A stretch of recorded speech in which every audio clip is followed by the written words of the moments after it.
जय माता दी दोस्तों। आज हम आप सबन के सुनावे जातनी जीतिया व्रत के 5 कथा।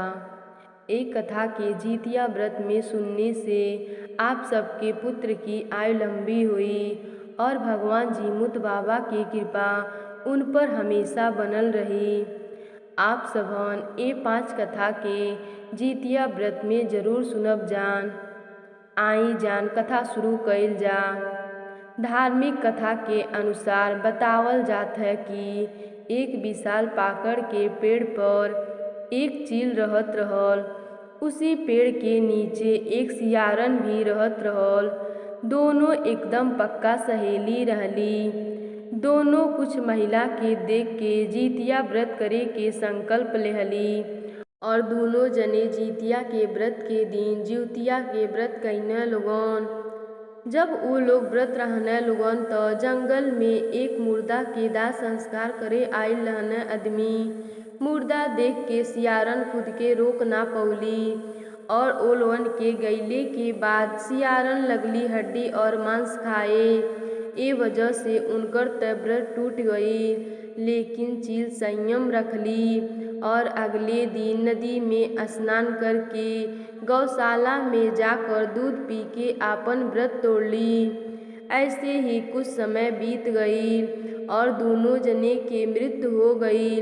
मृत्यु के बाद दोनों जने एक ब्राह्मण के घर पुत्री के रूप में जन्म लेहली लोगन।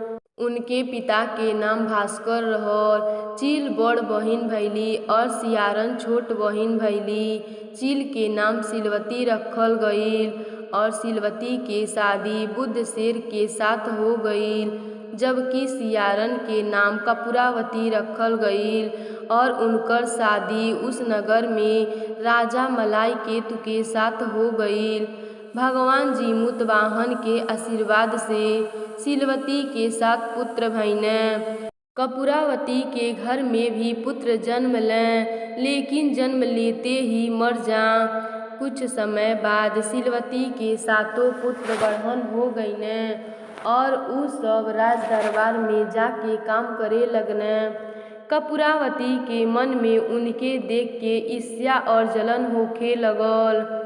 ओकरे बाद उ राजा से कह के उनके सातों बेटों के सर कटवा देहली और सातों बेटे को सर के एक थाली में सजा कर लाल कपड़ा से ढक के और अपने बहन सिलवती के पास भेजवा देहली। ई देख के भगवान जीमुत वाहन मिट्टी से सातों भाइयों के सिर बनौने और सभी के सिर के उनके शरीर से जोड़ देहने और उन पर अमृत छिड़क देहने। ए वजह से उ सातों भाई जिंदा हो गईने। संयोग वर्ष ओही दिन जीवतिया के व्रत रहल और सिलवती जीवतिया के व्रत कइले रहली। और ओकरे बाद जब उ अपने लइकन के कटल सिर देखली त जोर जोर से रोवे लगली और कहली कि हे प्रभु, ए व्रत में हमसे कौन पाप हो गईल कि आज हमरे पुत्र के सर कट गईल। अरे हम त यही लोगन के लिए जीवतिया के व्रत कइले रहनी। ओकरे बाद ऐसे ही बैठ के कुछ समय तक रोली। तब तक त उनकर सातों बेटा माँ माँ कहत के उनके पास अइन। ई देख के सिलवती बहुत खुश भइली और भगवान जीमुत वाहन के जय जयकार करे लगली। जब ए बात के खबर कपूरावती के भइल त उ भागत भागत अपने बहिन के पास अइली और अपने बहिन से अपने किए के माफ़ी मांगे लगली और पुत्र ना भइले के दुख बतलौली और कारण भी पूछली। तब सिलवती अपने बहिन के पिछले जन्म के जीवतिया व्रत खंडित करे के बारे में बतौली और कहली कि हमार व्रत पूरा भइले से भगवान जीमुत वाहन खुश हो गईने और हम पे कृपा कईन। यही से ए जन्म में हमार सब पुत्र जिंदा बाने और तू व्रत के खंडित क देहलू। यही कारण तहार पुत्र पैदा तय होने, लेकिन कुछ समय बाद मर जाने। तब कपूरावती के जीतिया व्रत करे के संकल्प लेहली और भगवान जीमुत वाहन से क्षमा भी मंगली और प्रार्थना भी कैली। कहली कि हे जीमूतवाहन, ई बार हमार बेटा हो जइहे त अगले साल हमहू जिउतिया के व्रत करब। और 9 महीना बाद कपूरावती भी एक सुंदर बेटा के जन्म देहली। ओकरे बाद दोनों बहन खुशी पूर्वक जिउतिया के व्रत कैली। बोली जा जीमूत बाबा की जय। अब हमनी के सुनल जाई जिउतिया व्रत के दूसरी कथा। गांधों के एक राजकुमार रहन जेकर नाम जीमूतवाहन रहल। ऊ बहुत ही उपकारी और परोपकारी रहन। कम उम्र में ही उनके राजसत्ता मिल गईल, लेकिन उनके ई सब मंजूर ना रहल और ऊ आपन राजपाट छोड़ के तप करे जंगल में निकल गईन। वहीं पे उनके एक कन्या से मुलाकात भइल। ओ कन्या के नाम मलावती रहल। कन्या के साथ जीमूतवाहन बाबा के विवाह हो गईल। एक बार जब जीमूतवाहन बाबा जंगल में भ्रमण करे निकलने त ऊ देखने कि एगो वृद्ध महिला वही जंगल में बैठ के विलाप करत रहल। उनकर दुख देख के जीमूत बाबा के रह ना गईल और ऊ जाके वृद्ध महिला से उनकर दुख के कारण पूछने त ऊ वृद्ध महिला कहली कि ए बेटा, हम नागवंश के स्त्री हई। और बूढ़ी माई कहली कि हमार एक ही पुत्र बाने।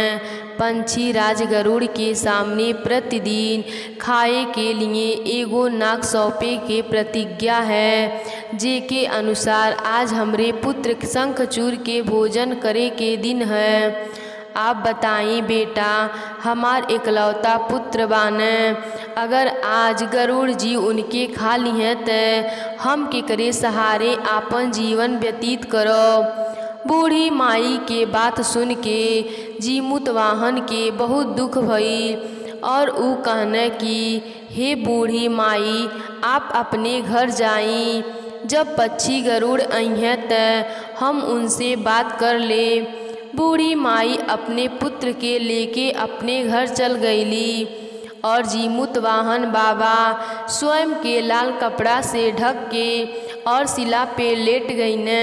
ठीक समय पर पक्षी राज गरुड़ भी पहुँच गईने और वे लाल कपड़ा से ढकल जीमूतवाहन के अपने पंजे में दबोच कर पहाड़ के शिखर पर जाके बैठ गईने। अपने चंगुल में गिरफ्तार प्राणी के आँख में से आंसू और मुंह से आह न निकलना देखकर गरुड़ जी बड़े आश्चर्य में पड़ गईन। ऊ जीमूतवाहन से उनकर परिचय पूछने। जीमूतवाहन आपन सब खिस्सा कह सुनैन। गरुड़ जी उनकर बहादुरी और दूसरे की प्राण रक्षा करने में स्वयं का बलिदान की हिम्मत से बहुत प्रभावित भईन। प्रसन्न हो के गरुड़ जी उनके जीवन दान दे देहन तथा नागों की बलि न लेने का वरदान भी दे देहन। ये प्रकार जीमूतवाहन के अद्भुत साहस से नाग जात की रक्षा हो गई और तभी से पुत्र की सुरक्षा हेतु माताएं जीमूतवाहन की पूजा करने लगी। बोली जान जीमूतवाहन बाबा की जय। अब हमनी के सुनल जाई जिउतिया व्रत के तीसरी कथा। एक समय की बात ह, एक गांव में एक माँ बेटा रहत रहने लोगन। माँ बहुत ही धार्मिक प्रवृत्ति के रहली। ऊ अपने पुत्र के सलामती के लिए हर साल के जिउतिया के व्रत करत रहली। ये साल भी ऊ जिउतिया के व्रत कैली। जिउतिया के व्रत अच्छा से बीत गई। सुबह जब पारण कैली तो ऊ जब खाना खात रहली तो अपने बेटा से कहली, बेटा जा आंगन में से एगो मिर्चा तोड़ के लावो। बेटा जब आंगन में मिर्चा तोड़े गईने त वही टाइम पे आंगन में एक नागदेव बैठल रहन और ऊ नागदेव उनके बेटा के निगल रहन और इधर माँ अपने बेटा के इंतजार करत रहली। ऐसे ही कुछ समय बीत गईल, उनकर बेटा ना आईने। ओकरे बाद माँ आंगन में जाके देखली त वहाँ भी उनकर बेटा ना रहने। तब आसपास के पड़ोस से भी पूछली, उनकर बेटा कहीं ना मिलन। ओकरे बाद बूढ़ी माई बहुत दुखी भैली, रोज रोए रोज विलाप करें। एक दिन ऊ अपने घर के द्वार पे बैठल रहली, तब्बे एक साधु बाबा आईने। उनके दुख देख के पूछने कि ए बूढ़ी माई तू काहे इतना दुखी बाड़ू। तब सब बात बूढ़ी माई साधु बाबा के बतौली। साधु बाबा कहने कि तू जिउतिया के व्रत कैले रहलू और जिउतिया के व्रत के पारण के दिन तू बासी भोजन कैलू, एही से तहार पुत्र के एगो सर्प निगल रहले बा। तब बूढ़ी माई कहली कि का ऊ साप हमरे बेटा के कबो ना हमरे पास भेजी। तब साधु बाबा कहने कि काहे ना भेजी, तू अगले साल के जिउतिया के व्रत के इंतजार करो। जब अगले साल के जिउतिया के व्रत आई त तू जिउतिया के व्रत करिह और पारण के दिन तू गरम गरम भात बनइह और ओ भात के माड़ निकाल के तू गरम गरम ओके फूक फूक के पीह। जैसे जैसे तू ओ मार के पियबू वैसे वैसे तहार बेटा के सर्प अपने मुँह से निगली। बूढ़ी माई कहली, ठीक बा बाबा, हम अगले साल के जिउतिया के व्रत के दिन ऐसे ही करब। एक साल बूढ़ी माई अपने बेटा के इंतजार कैली। जब जिउतिया के व्रत आइल तो बूढ़ी माई जिउतिया के व्रत कैली और जिउतिया के पारण के दिन ऊ गरम गरम भात बनौली और ओकर मार निकाल के फूक फूक के पियली। जैसे ऊ गरम गरम मार फूक फूक के पिए वैसे सर्पदेव अपने मुंह में से उनके बेटा के निगलत जाम और ओकरे बाद सर्प उनके बेटा के पूरे तरह से निगल देहने। बेटा खड़ा हो गईने और दौड़त दौड़त अपने माँ के पास आईने, कहने माँ माँ माँ। बूढ़ी माई अपने बेटा के देख के बहुत प्रसन्न हो गईली और जीमूत वाहन बाबा के जय जयकार करे लगली। यही से कहल जला कि जितिया व्रत में और जितिया व्रत के पारण के दिन कभी भी बासी भोजन ना खाए के चाही। बोली जांजी मुतवाहन बाबा की जय। अब हमनी के सुनल जाई जिउतिया व्रत की चौथी कथा। कथा कहानी के अनुसार एक नगर में एक पति पत्नी रहत रहने। पति के नाम मोहन रहल और पत्नी के नाम राधा रहल। राधा के कौनो संतान ना रहने, लेकिन फिर भी राधा जिउतिया के व्रत करत रहली। ऊ ए उम्मीद से करे कि शायद हमार जिउतिया के व्रत कैले से भगवान जी प्रसन्न हो जा और हमके पुत्र दे दें। ऐसे ही 10-12 साल बीत गईल उनके जिउतिया के व्रत करत। एक बार राधा माँ बने वाली रहली। 9 महीना बाद राधा एक पुत्र के जन्म देहली। पुत्र के देख के दाई माँ घबरा गईली और सुंदर बालक एक सांप के रूप में बदल गईल। दाई माँ बोली, ई कैसे हो सकेला, ई त अनर्थ हो गईल। एक माँ के कोख में से एक सांप जन्म लेहले। अरे ई बात जब गांव के लोग के पता चली त का कही। ई बात के बतावे खातिर ऊ मोहन के पास गईली। मोहन कहने, ई बात अरे ई का हो गई। इतना दिन से त हमनी के पुत्र के लिए तरसत रहनी के, और जब आज राधा माँ बनली त एगो सांप के जन्म देहली। अरे हम गांव वालन के का मुँह दिखाई। तब गांव वालन के पता चलल कि राधा एगो सांप के जन्म देहले बाड़ी त सब लोग कहने कि मोहन तू सांप के मार दो या त जंगल में ले जा के छोड़ दो। लेकिन जब ई बात राधा के पता चलल कि मोहन सांप के जंगल में छोड़ दिहे त ऊ कहली कि ऐसन ना करो मोहन, हमके माँ बने के सुख मिलल बा। ई बेटा रहे चा सांप रहे, आखिर है त ई हमार पुत्र ही। राधा कहली कि मोहन हम दोनों जने मिल के इनकर पालन पोषण करल जाई। अब राधा और मोहन दोनों जने मिल के बहुत ही लाड प्यार से ओ सांप के पालन पोषण करे लगने। धीरे धीरे ऊ सांप बढ़न हो गईल और अब राधा के ओकर विवाह के चिंता हो गईल।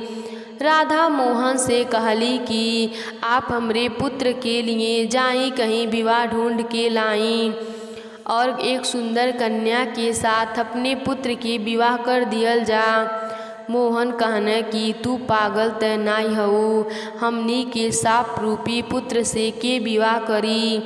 राधा कहली कि हमके कुछ ना पता बा, बस हमरे पुत्र के विवाह हो जा। राधा बहुत जिद कैली तय मोहन चल गईने अपने बेटा के लिए रिश्ता खोजे। जब मोहन दूसरे गांव में रिश्ता खोजे गईने तय सब लोग मोहन से उनके पुत्र के बारे में पूछें। सब लोग कहे कि पहले आप अपना बेटा दिखाई, अपने बेटा से मिलाई, ओकरे बाद हमनी के रिश्ता आगे बढ़ावल जाई।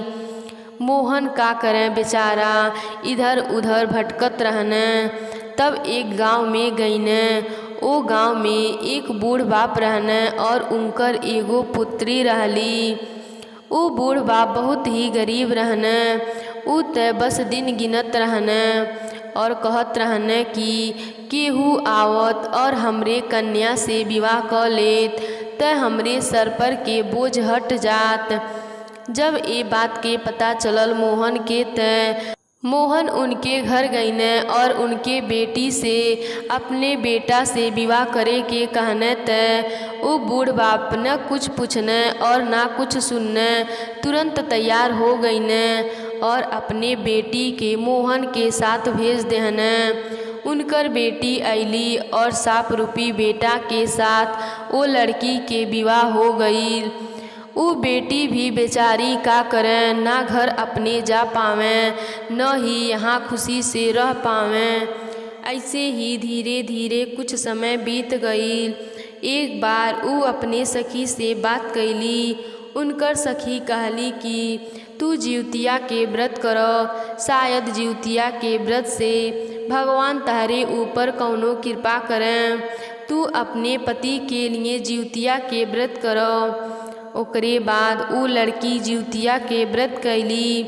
जिउतिया के व्रत के दिन सप्तमी के दिन नहैली खैली, अष्टमी के दिन व्रत रहली। जब शाम भइल त बहू अपने सास से कहली कि माँ जी चली कहीं कथा सुने चलल जा।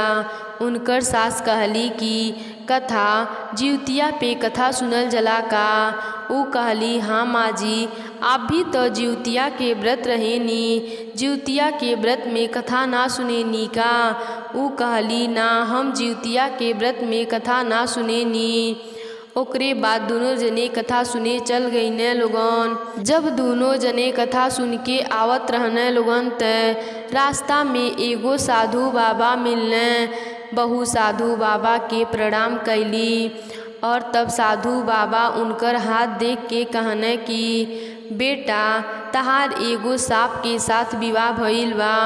ऊ लड़की कहली कि हाँ साधु बाबा, आप कौनो उपाय बताई जैसे कि ऊ हमार सांप रूपी पति एक मनुष्य के रूप में बदल जा।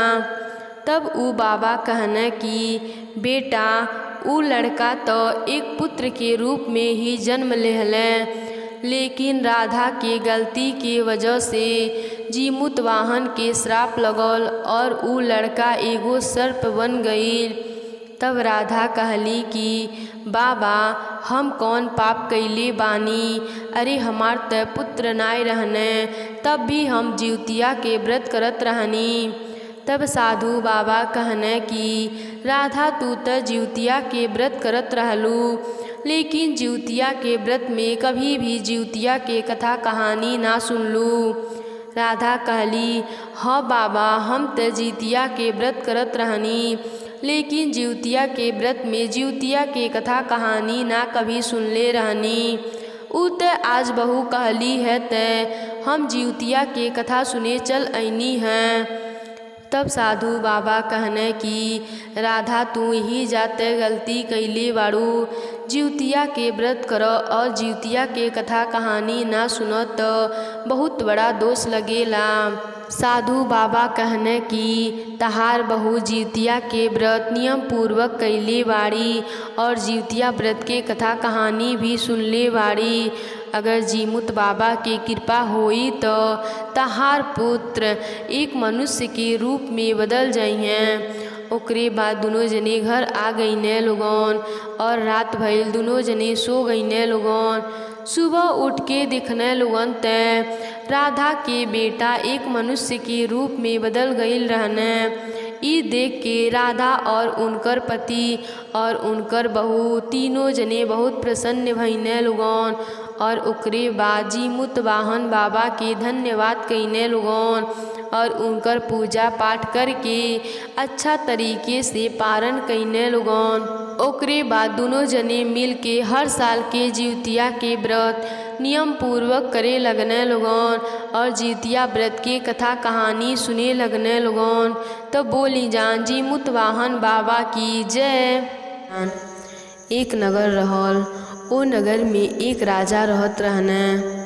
ओ नगर के एक नियम रहल कि जिउतिया व्रत के पहले दिन गांव में सब लोग के घर मछली और चावल बनत रहल।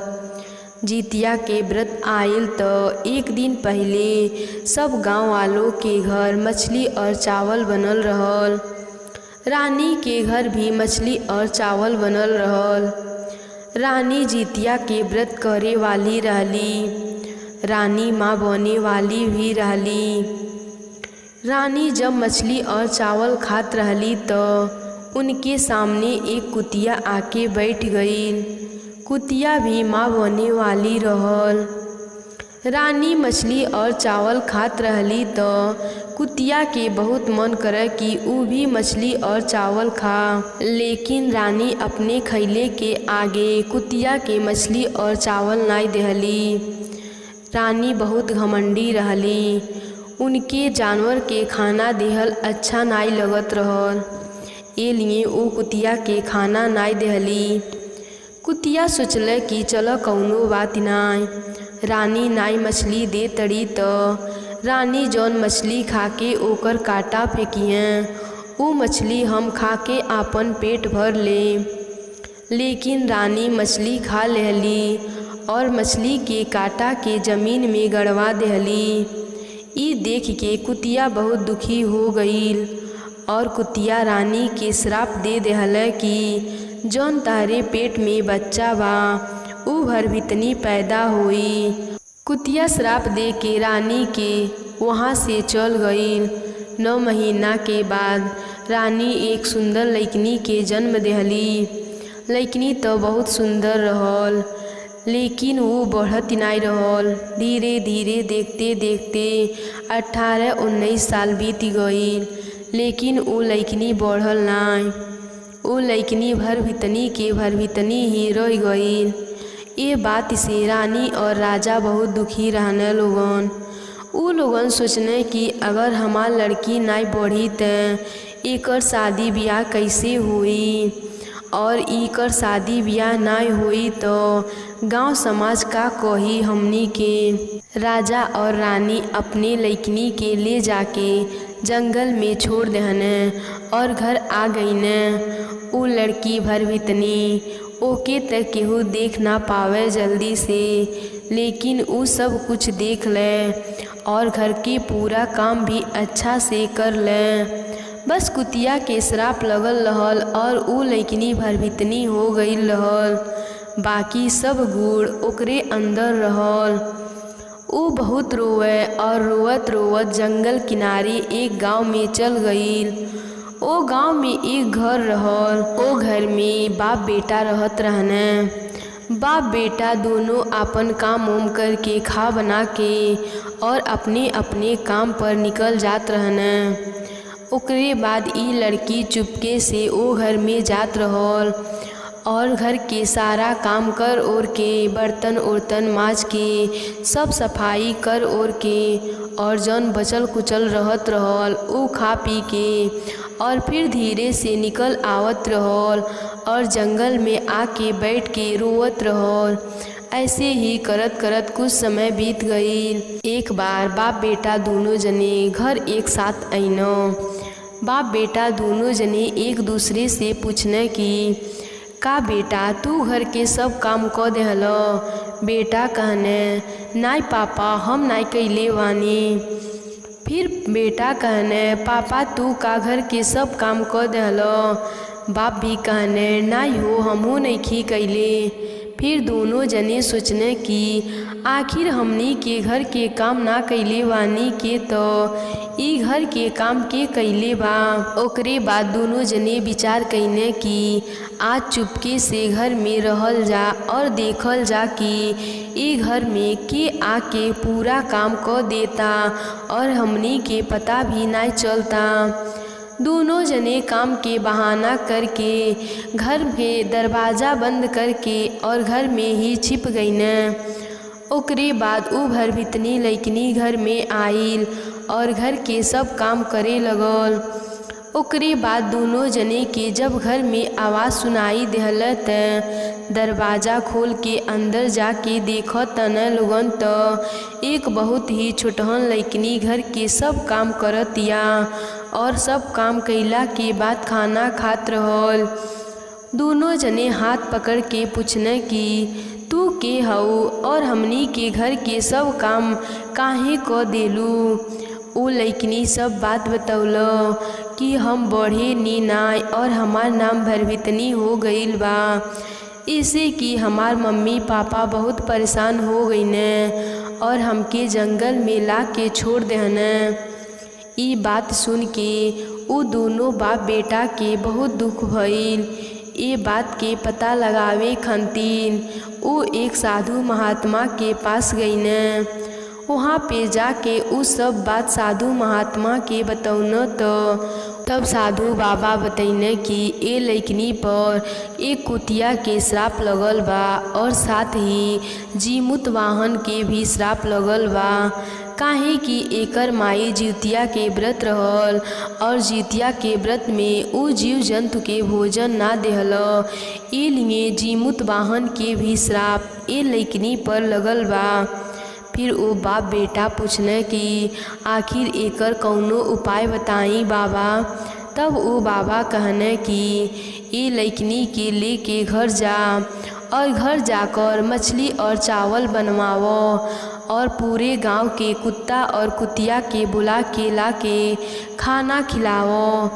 जैसे जैसे उ कुत्ता कुतिया के पेट भरी वैसे वैसे उ आशीर्वाद दिए और ई भरभितनी लइकनी बढ़न हो जाई और जीवित वाहन भी प्रसन्न हो जइहें और ए लइकनी के आशीर्वाद दे दिए। फिर बाप बेटा दोनों जने घर आके मछली और चावल बनवौने। ओकरे बाद पूरा गांव के कुत्ता कुतिया के बुलवा के और भोजन करवौने। जैसे जैसे उ कुत्ता और कुतिया भोजन करें वैसे वैसे उन सबन के आशीर्वाद दें। उस सबन के आशीर्वाद से उ भरभितनी लइकनी बढ़न हो गई। ई सब देख के जीमुत वाहन भी प्रसन्न हो गईन और ओ लड़की के आशीर्वाद देहन। उ लड़की बढ़न हो गई और ओ लड़की के शादी ओ लड़का के साथ हो गई। ओकरे बाद लड़का लड़की दोनों खुशी पूर्वक आपन जीवन व्यतीत करे लगने। कुछ समय जिउतिया के व्रत आयल तो उ लड़की जिउतिया के व्रत नियम पूर्वक कैले और जितना भी जीव जंतु ओकरे घर के सामने रहने सबके अच्छा से भोजन और दाना पानी खिलौले। जिससे कि जीवित वाहन प्रसन्न हो के ओ लइकनी के शादी के 9 महीना बाद एक सुंदर से बालक के जन्म देहलो। हे जीमुत बाबा जैसन कृपा आप ओ लइकनी पर देहनी वैसे ही सब पर अपन कृपा बनावत रहो।